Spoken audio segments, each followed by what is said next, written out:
Activision is the ultimate betrayer. They are the avatar of greed. They are a cancer in the gaming industry. I don't think that there is a single publisher outside of EA that's more hated than Activision is.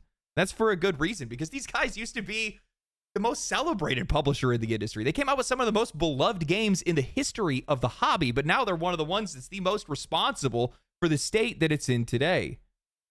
They are arguably the best example of a company and a selection of studios that continues to release games at a lower and lower quality, ignoring their audiences at every single turn and paywalling every aspect of their games. Instead of trying to provide quality or value, no. They would much rather invest their time and their resources into finding more ways to manipulate their players, to put them at a disadvantage in hopes that they spend more money. That is the only thing that they care about. Recently, they just got caught red-handed putting ads into Black Ops 6. And by the way, this isn't the first time that we've seen something like this, nor is it going to be the last time that we're going to be seeing it, because we live in a world where they need to chase never-ending increasing profits. And I think over the next couple of years, we're going to see some major shifts in how these games are monetized. You guys think things are bad right now? You haven't seen anything yet. So today what I want to do is I want to talk about the history of Activision. I want to talk about their plans, what they just got caught doing, and I want to talk about how they've hollowed out their entire company because of their greed. More than that, I want to talk about just how ugly live service is going to get. These guys won't stop. I don't know about you guys, but Activision, for me at the very least, is probably the most painful betrayal when it comes to the games that I grew up with and what they've turned into today. Spyro the Dragon and Crash Bandicoot were some of my favorite games when I was growing up. Every single weekend, my brother and I had a tradition where we'd scavenge the house for loose change, run down to the convenience store across the block, buy some Dr. Pepper, some Flaming Hot Cheetos, some Reese's, run back to the house and just jam Tony Hawk Pro Skater 3 and Madden all day. Later then came Call of Duty 2, and that changed everything for me. That was one of the first times that I played a game online. It was also the first time that I made friends through a game online, friends that I still play with and talk to today. And then after that, then Modern Warfare dropped. Over 13 million copies sold in 2008 alone. That game didn't just dominate in sales, it became a cultural milestone, a default personality type for an entire generation of kids. It was the game.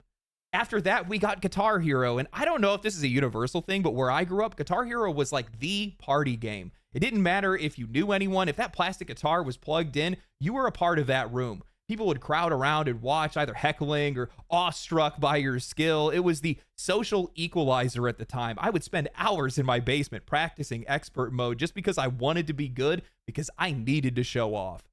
I mean, these weren't just games, these were landmarks, and all of them were published by Activision. Through the 2000s and into the 2010s, Activision sat at the peak of the gaming industry, and honestly, it felt like it was the peak of gaming itself, too. These were titles that helped drag gaming into the mainstream. Before this era, gaming was still something to be mocked. You were either a kid or a neckbeard, but Call of Duty and Guitar Hero, along with a long list of other great franchises that came out from studios at the time, too, changed perception. They didn't just sell, they normalized gaming. They made it cool. And as much as I hate to admit it, a lot of Activision's early success can be traced back to Bobby Kotick. The man behind everything I now despise in this industry also helped bring to life the games that I loved. When he took over in the early 90s, Activision was circling the drain. Kotick came in, he cut costs, he shifted their focus onto games and away from just making software, and rebuilt the company from the ground up. He bet on big partnerships, Neversoft with Tony Hawk, Naughty Dog with Crash Bandicoot, Insomniac with Spyro. Then he moved on to acquisitions, locking down studios like Infinity Ward so he could control their IPs outright. The strategy was clear: build lasting franchises, release consistently, and hype them up like clockwork. And it worked. Kotick saw that gaming, not film or TV, was the future, and he pushed Activision towards that front. These games were designed to be accessible but deep, something that anybody could pick up but difficult to master, packed with iconic music to make sure that they were culturally relatable at the time, threw in some slick marketing and built-in social experiences. These games weren't just fun, they felt cool. But let's not get it twisted, because none of this ever came from the love of the craft. This wasn't about the games themselves, it was always about the margins. Once Activision peaked, their focus shifted from making great games to extracting as much money as they possibly could from them. That's when reoccurring revenue took over, microtransactions, subscription models, games built with layered monetization baked in. That 2008 merger with them and Vivendi Games was all about acquiring Blizzard and its cash machine, World of Warcraft, which is already pulling in over $1 billion a year in subs. After that, they turned to Call of Duty. In 2011, Elite launched alongside Modern Warfare 3 as a paid service with stat tracking and premium DLC access. It wasn't full-blown live service at the time, but it was their first serious test to see just how much more money they could squeeze out. Then came Destiny, releasing in 2014 under Bungie, published by Activision, and it was a live service game from day one. Expansions, seasonal updates, cosmetic stores, time-gated content, and it worked. Destiny didn't just make money, it trained players to expect and accept this model. By 2016, this strategy had already paid off. Activision Blizzard's value had tripled by then, with analysts pointing directly to their shift towards live service. World of Warcraft was still printing cash, Destiny was stable, the model was locked in. Then came Modern Warfare in 2019, a soft reboot and the first Call of Duty with a battle pass. Not just a way to earn content, but a behavioral loop designed to build a habit. That next year, Warzone then launched, free-to-play, cross-platform progression, rotating seasons, constantly shifting storefronts. It was the complete live service package, and it worked. Warzone wasn't just a hit, it was the new blueprint. The wild part is how fast all of this happened. Battle passes, cosmetics, seasonal grinds, they all feel like they've always been a part of the formula. Like these things have always been here, but they're still recent. We've only been dealing with a lot of the fallout from this for only, the past 5 years? Activision just kept pushing the line every year, a little further. In 5 years, they completely rewrote the rules. And none of this is improv, by the way. These guys have been planning this for a long time. Back in 2017, they had already filed for a patent, a system or a method for driving microtransactions in multiplayer video games. The core idea? Use matchmaking to manipulate players into spending. Pair lower spending players with higher performing ones covered in premium cosmetics and make them believe that the cosmetics are the difference. Dress for success. The patent spells it out. A junior player may wish to emulate the marquee player by obtaining weapons or items used by the marquee player. These guys were engineering insecurity, building systems not to improve their gameplay, but to make you feel worse unless you played. That philosophy hasn't gone away. It has become their foundation. Today, Call of Duty has battle passes stacked on top of battle passes. In some cases, their battle passes have battle passes. Microtransactions that cost more than the game itself. Every inch of content has been carved out and sold back to you. Just last month, leaks revealed that they are planning on locking limited time modes behind battle passes, literally time gating and paywalling playable content. That trend has continued, and just recently, Activision got caught testing in-game advertisements inside of Call of Duty Black Ops 6. According to a PC Gamer report by Ellie Gold, players noticed bundle promotions embedded directly into the weapon select menu. The feature was quietly removed after backlash, with Activision claiming it was a UI feature test that went live by mistake. Of course, the players didn't buy it. One Reddit user pointed out that the game has already raised its price of its premium Black Cell Pass, which I think is a second battle pass that's inside of the game, without fixing any of their long-standing bugs. So seeing an ad placement take priority only adds further insult. Others had said if this is a free-to-play game like Warzone, then maybe it would be expected, but Black Ops 6 is a fully priced release. One commenter called it pathetic, comparing it to a desperate mobile game constantly begging for more cash. The writer then goes on to say, even if this is an honest mistake, the fact that Activision was running a test like this clearly means that ads as a feature is something it feels worth trying out, and that is at least being talked about. They went on to bring up other controversies, like how they recently charged $90 for a Teenage Mutant Ninja Turtles bundle and $28 for Squid Game skins that completely missed the point of the show.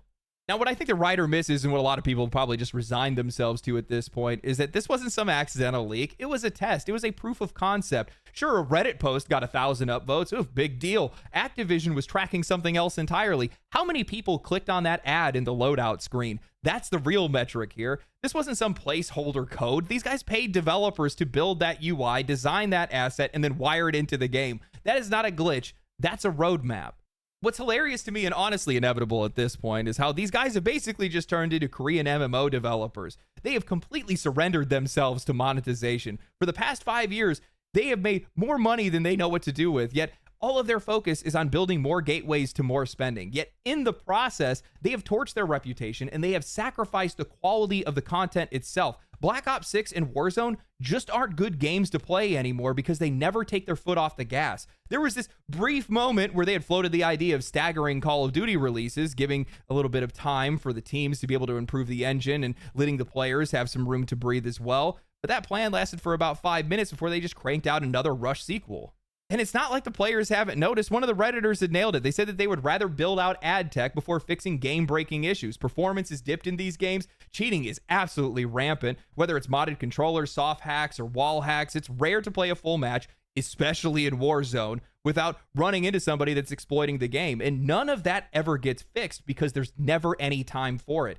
Every year is a reset, a new game, a new store, a new monetization cycle, and all of it pulls focus away from what's broken. I mean, even the install size of these games have become a punchline. Call of Duty ballooned from 30 gigs to nearly 500 gigs, now requiring its own dedicated drive just to play. I talked with current and former Call of Duty developers, and they all said the exact same thing. They said if we just had one more year, a single development cycle, they could fix it.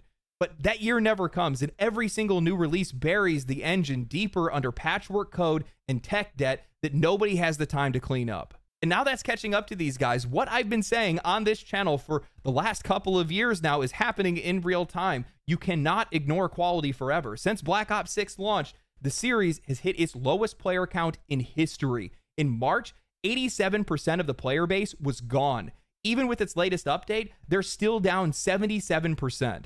Not even the return of Verdansk could save the game because the same broken foundation is still there. Quality is never an accident. It is always the result of intelligent effort. Eric Fromm, 1947, man for himself, meaning that a lack in quality is a conscious effort to put your focus elsewhere, which is exactly what Activision Blizzard has been doing for years now. Bobby got off just at the perfect time because he knew exactly what was coming on down the line. You could only focus on monetization first for so long. You can only sacrifice the quality of the product for so long before eventually that's all going to come to catch up with you. And I think it already has. Looking at their entire catalog, World of Warcraft, Call of Duty, Diablo, Overwatch, most of their games are whatever. I can't play Warzone. I tried to go back. I wanted to go back. I love Verdansk. I love playing Warzone with the boys. But the minute that I hop back into the game, whether it was the quality of the game or the monetization of it, there was just no way. I got to put 20 to 30 hours into it just to be able to grind weapons and perks, to be able to be viable in Warzone. Then while I'm doing that, I'm noticing that people are running around in pay-to-win skins and they're blending into the environment. On top of that, a couple of the matches that I got into, the two that I actually tried for Warzone, immediately got hacked on the minute that I dropped in. No, dude. I'm not giving you my time or my money. Thank you for the review copy of Black Ops 6, by the way. I never thanked you guys for that. I appreciate it. Fix your game. You know, I've always heard people say that Call of Duty will never die. But that's like saying a rainforest will never burn. All you need is the right set of circumstances. A couple of dry seasons, somebody left out an oily rag, somebody left a campfire still burning, maybe there was a strike of lightning. All of a sudden, it's all going up in flames. Look at Overwatch right now. They pushed their players, they pushed their buttons, they lowered the quality of the game, they stole the copy that they paid for, turned it into a worse version of that game, increased the monetization. While the Rivals pops up, bam, everybody's gone, just like that. You have to respect the player. You have to respect the quality of the product. You can try to make as much money as you want, but those things always have to come first. And the funny thing is, it's not just Activision. It's a whole slew of companies that are following the same playbook, the same blueprint. They're all locked into the same kind of mentality. Even with seeing players leaving their games, even with seeing new competition springing up, even with indie games turning people's heads, these guys, their entire mindset is monetization. It's manipulation. It's shareholder interest. It's the only thing that these guys think about. And if the last few years, I want you guys to think about this. If the last few years have been about live service, then tell me what are the next few years going to be about? Because I'm pretty sure it's going to be even worse. Finding ways to squeeze more money out of fewer players. I try not to just react to what's happening now, and I try to think about where all of this is headed, because the truth is, just about every part of gaming today is monetized, or designed to be at the very least. It all started with the premium editions, and then came in paying to play online for consoles, MMO subscriptions, expansions for full-priced games. Then we got Horse Armor, Farmville came along and made microtransactions mainstream, and then from there, it all escalated. Cash shops, battle passes, seasonal content, gacha games. Every single year, more gets locked behind a paywall, more psychological tricks get baked into these games, and the value of the product is gutted in the process. But what I think a lot of people still believe is that this is the end point, that this is as bad as it can get. sure, publishers are already selling everything that's not nailed down to the ground, and people are still buying these games. So what else could they possibly do? Charge $5 to reload their guns like Riccatello joked? No, I don't think that's the case, because that's the wrong question to ask. Even the greediest executives out there know that there's a point in which players are going to walk away. And that's where the shift is happening. With the rise of live service games and battle passes, the gaming community has become far more transient than it's ever been before. People are bouncing between titles instead of just sticking with one, and studios are starting to adapt to that. Most of them don't even try to keep you in the game forever anymore. They just extract as much as they possibly can while you're still there. The goal isn't to make a little money from everyone, it's to squeeze as much as you possibly can out of each individual player.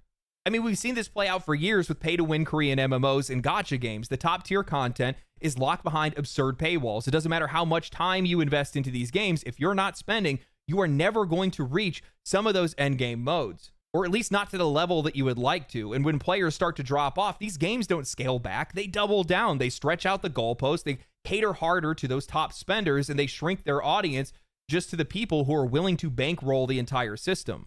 And now more companies are starting to follow that path. They are tired of players who spend nothing or people that just don't spend enough for them. So they have started to ask themselves the next question: how do we make money off of people who don't pay? In some cases, we've already seen free-to-play or low-spending players use as fodder for whales. It's something that has been talked about openly at industry conferences. People have seen the videos of that kind of stuff by now, and it's also been talked about behind closed doors, where low spenders are intentionally kept in the ecosystem to enhance the experience for the big spenders. The goal is to create a power fantasy. Maybe you're going to get matched against low spenders in a pay-to-win game and absolutely steamroll them. Maybe you're decked out in some exclusive cosmetics paired against under-geared players to look more skilled. It's the same logic that's baked into that Activision patent that they filed years ago. Weaponized comparison dressed up as matchmaking.